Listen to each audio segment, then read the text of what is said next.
Hello, Benim here. Welcome to the second episode of The Intangibles. Ngayon pag-uusapan natin ang term na kibun.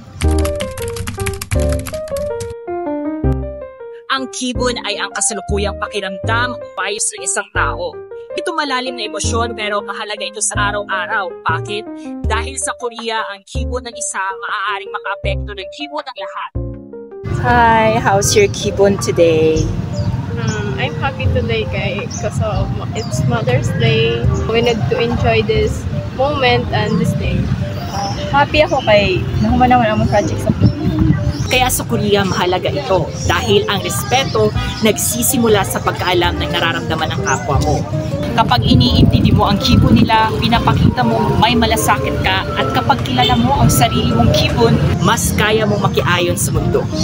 How's your kibun today? Extra, happy and loud. Wow, sana all.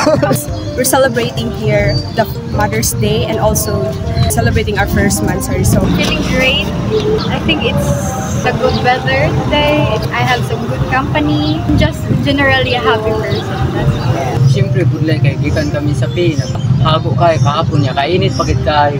Yawa pa kami kaon. Ang kibun mo ay may epekto sa iba, kaya alamin, unawain at igala.